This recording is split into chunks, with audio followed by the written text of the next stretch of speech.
Hello, I'm Ollie and this is Criminolly, where I talk about crime, pulp, horror, that kind of thing. Today, all of the above, I'm going to talk to you about all the books I read in April.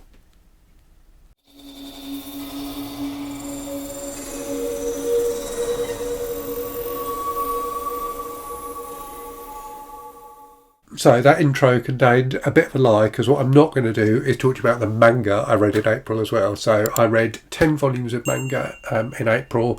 I put up a separate video where I talk about those and rank them.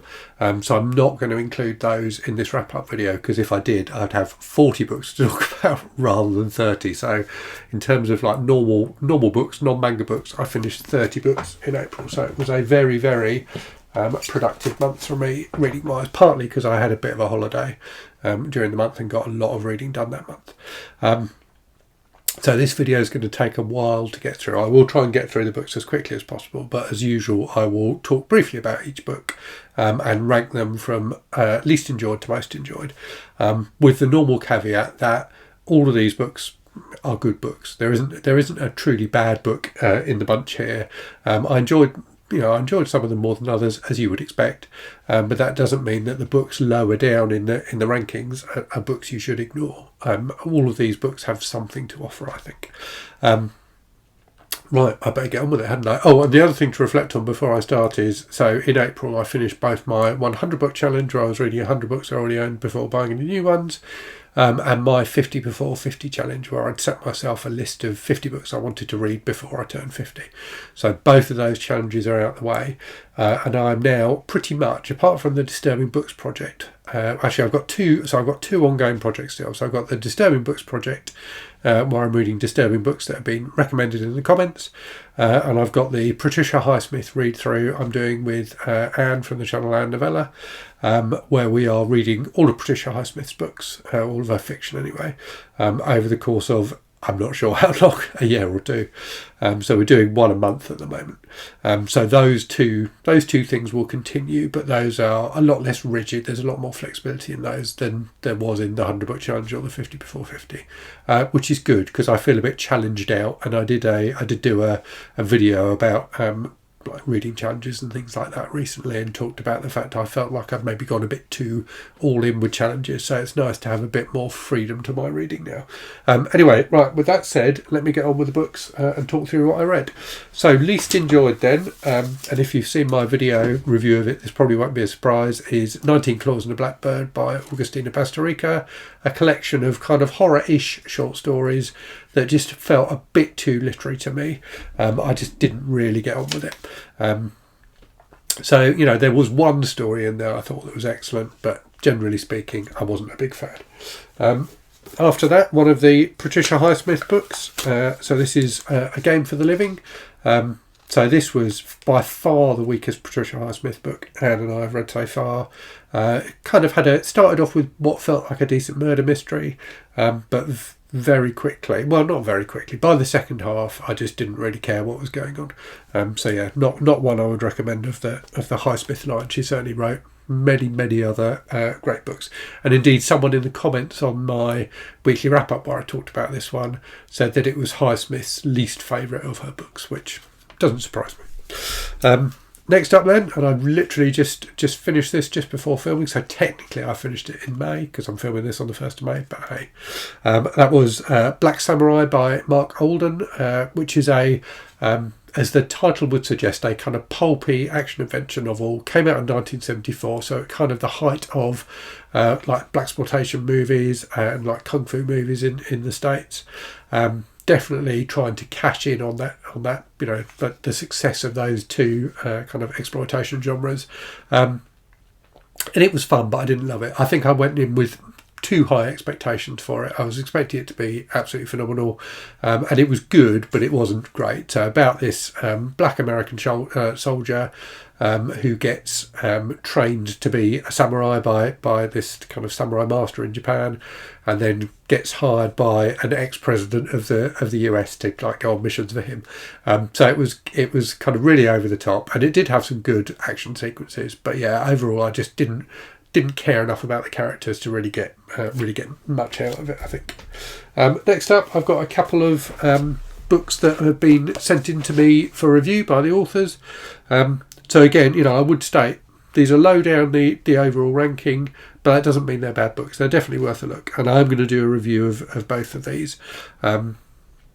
So yeah, self-published books. I think the first book from each of these authors, and that does show a bit. There's a lack of the kind of polish you get in a traditionally published book, but that doesn't mean they don't both have something to recommend them. So the first one is A Mother's Revenge by Lucy Fire, which is a South African revenge novel about a woman whose daughter is raped and murdered by a gang of criminals, but some of her friends are kind of complicit in their crime as well, and about the mother trying to get revenge for her daughter's death. So really graphic, really grueling at times. Interesting to read a book set in South Africa. I haven't read many of those. It was one of those books where, like I say, it lacked polish at times, but I cared about what happened. So yeah, and a decent read. And then just ahead of that, another book with a similar themes, I guess. So again, a revenge novel, this time set in Australia. So Innocent Assassin by Paul MacDonald. So about a young woman whose mother is murdered by a gang of horrible guys, and both mother and daughter are raped by the guys. And the daughter then trains to become like a kind of ninja assassin, and goes after them. And this book, as I said in my weekly wrap up, there are some things that this book lacked in terms of kind of polish, and some of the writing wasn't fantastic. But the death scenes for these guys are like amongst the most horrible things I've ever read. So if that appeals, then do check it out. It's on both this and A Mother's Revenge are on Kindle Unlimited as well. Okay, moving on then.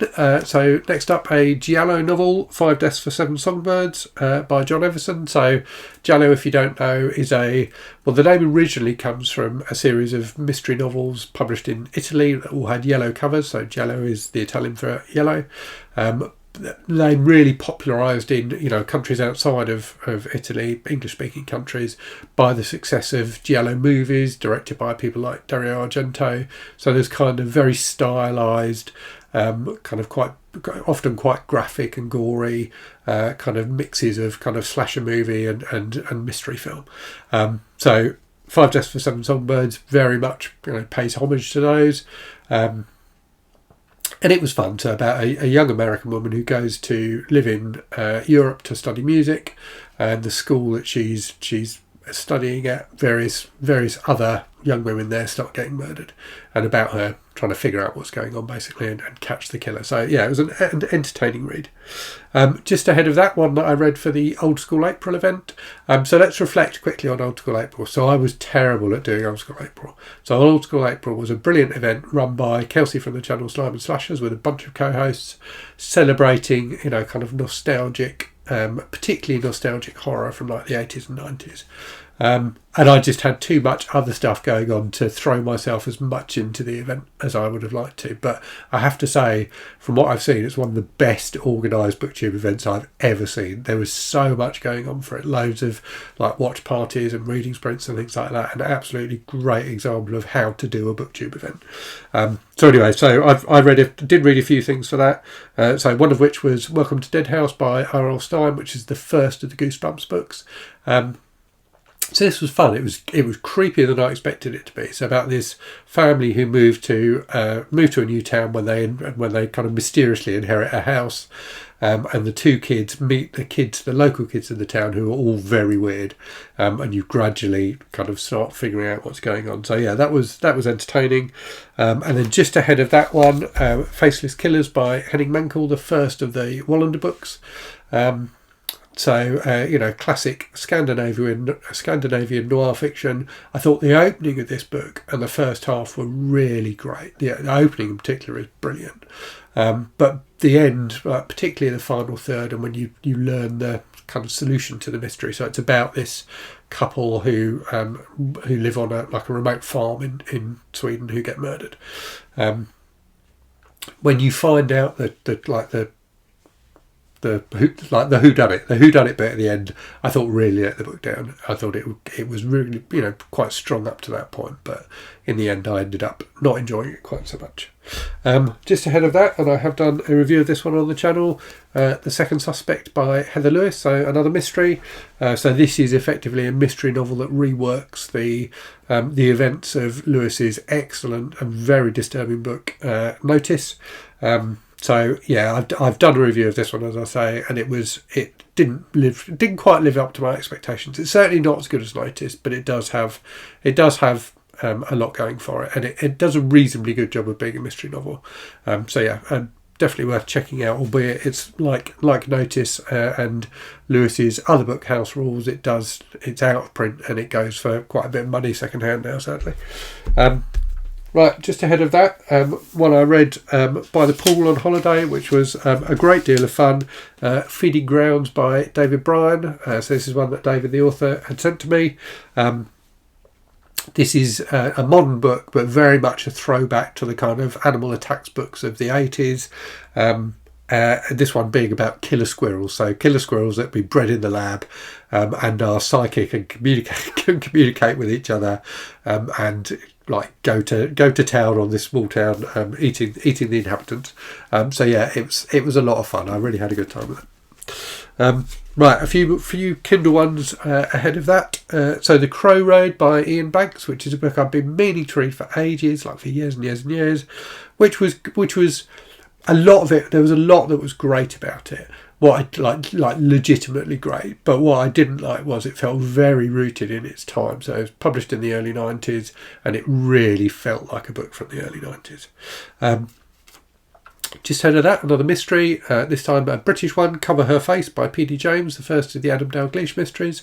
So a much more kind of sedate mystery than the Wallander one, and some of the other mysteries that I'm going to be talking about later.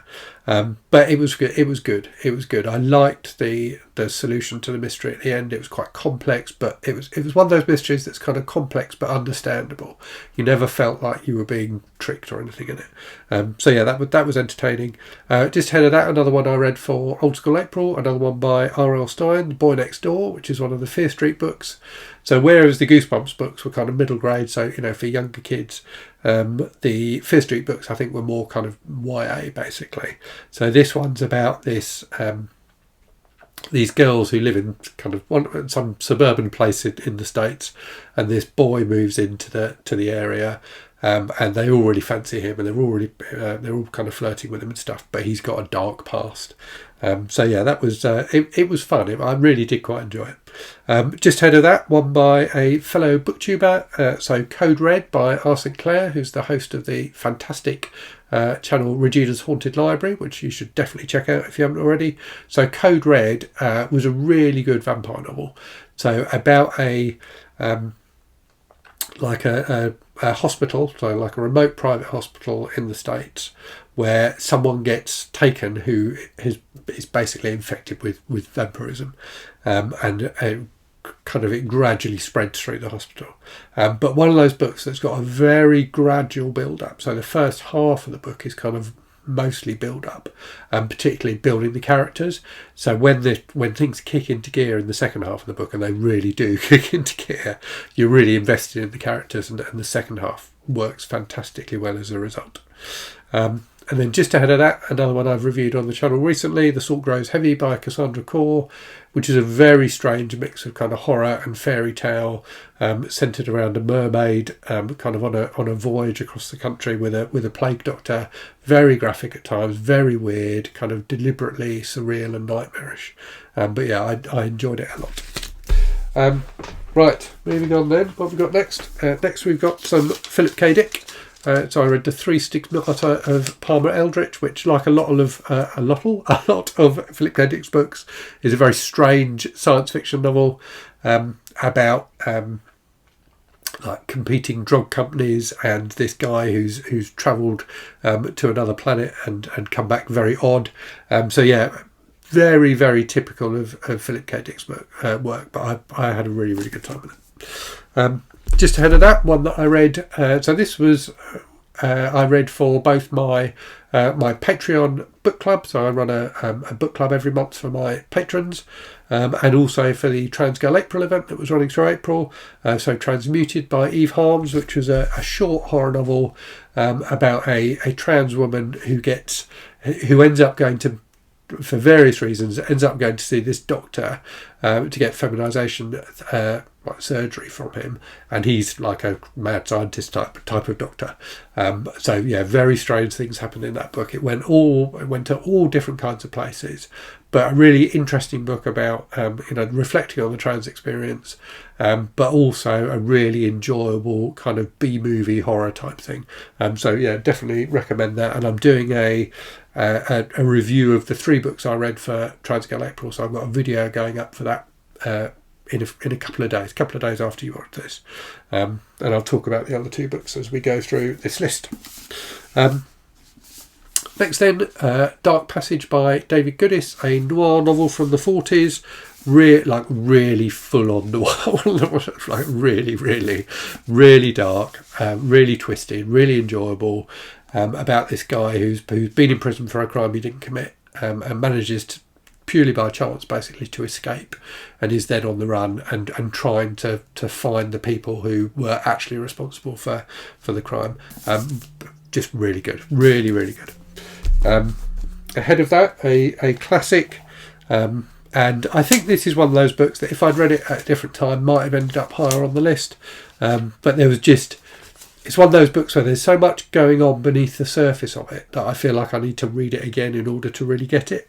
Anyway, the book is Pedro Paramo by Juan Rulfo, so a classic of Mexican literature, about a young guy travelling to this town to try and find out about his father, who's the Pedro of the title. And so it's partly about that young boy's or young man's kind of voyage through the town and him trying to understand what his father was like, but also kind of flashbacks to the father's life. So a very, very interesting book, and one I'm pretty confident I'm going to read again at some point. Just ahead of that, something completely different, but a book I just had such pure enjoyment with, I couldn't rank it any lower than this in the rankings, and that's Sworn to Silence by Linda Castillo.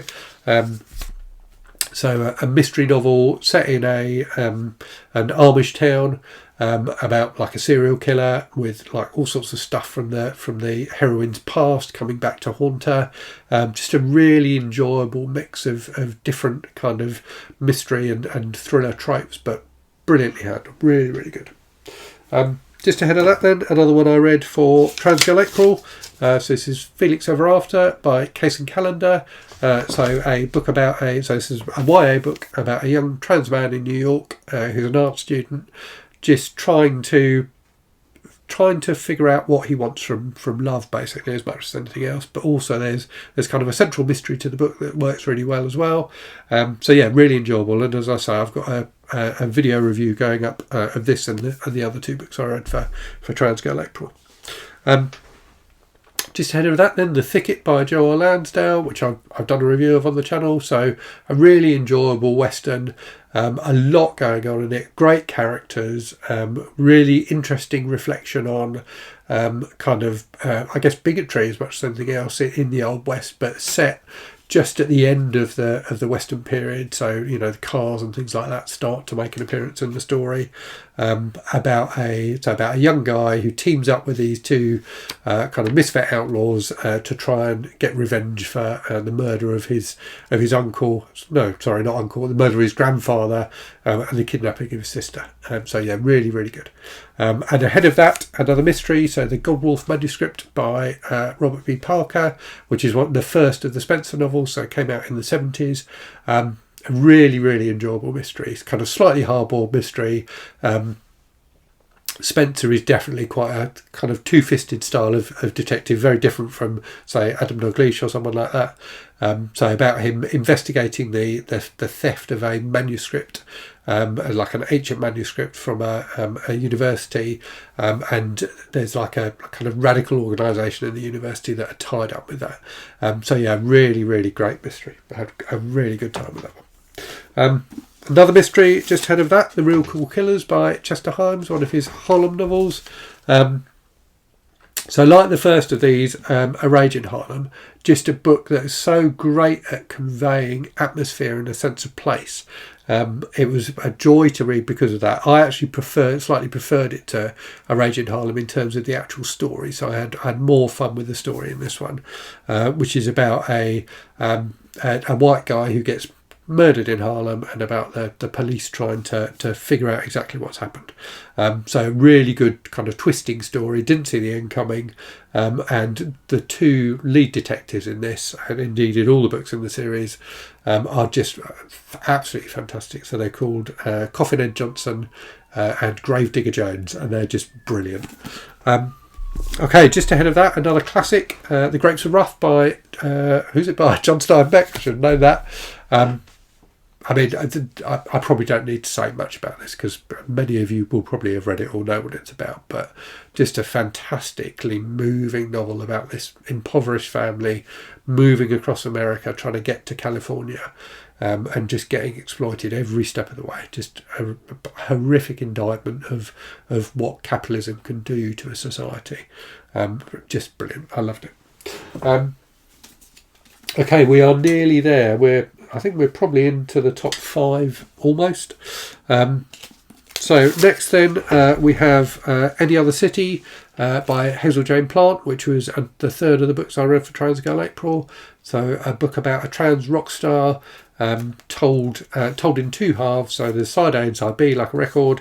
Side A is her life before she transitioned and before she became famous, and side B is her life, after she became famous, after she's had great success, and is kind of trying to figure out what to do next with her career. So just one of those books where you just get so invested in the life of the central character. That it's fantastic, and not the kind of book I normally read. I don't normally read,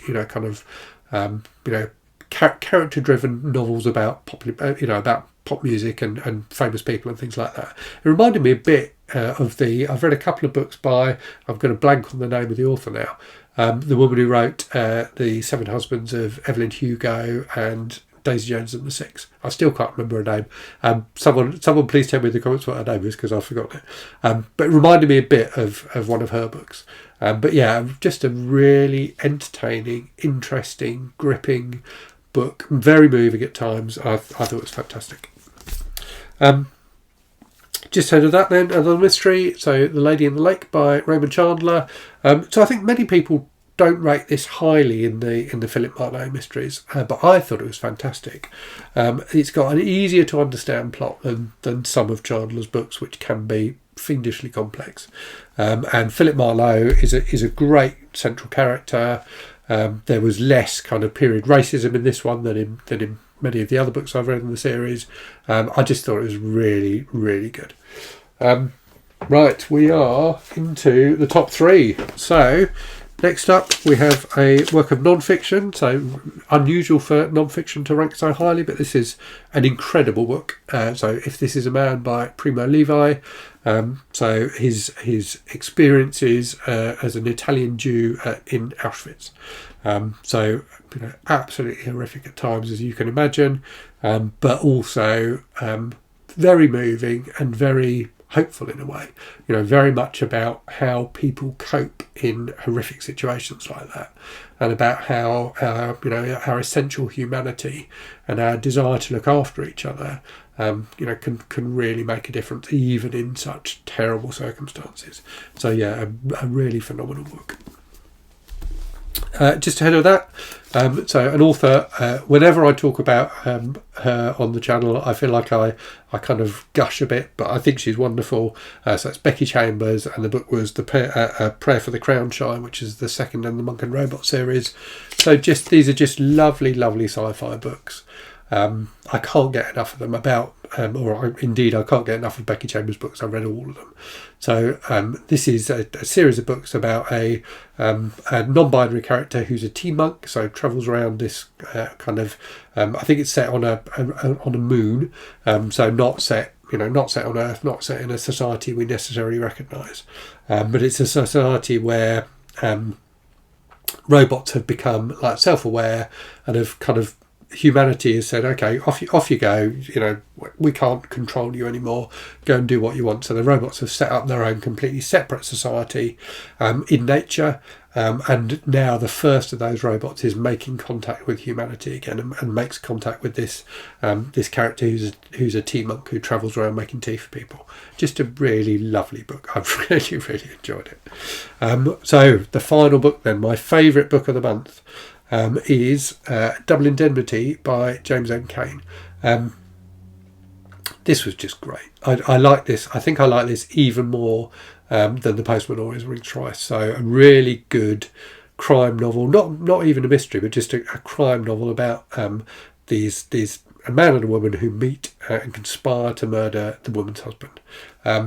It was really, really good. And I suppose in a way it is a mystery but it's a mystery told backwards, in that you get to see how they set up the crime, how they think they're going to get away with it, things like that. Just absolutely phenomenal. I really, really liked it.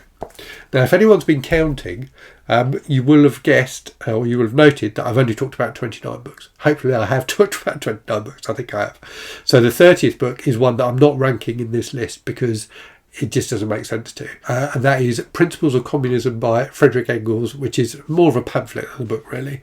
But Engels' theory of why communism was the right way to go for humanity.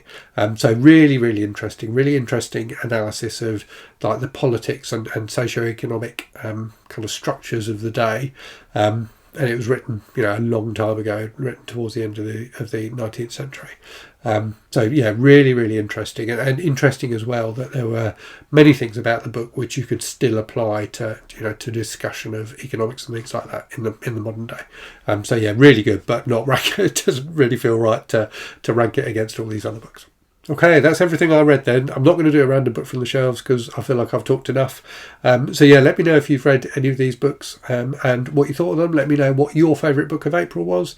And as always, thanks very much for watching. I hope you're safe and well out there. I hope you're reading good stuff. And I'll speak to you again very soon. Cheerio.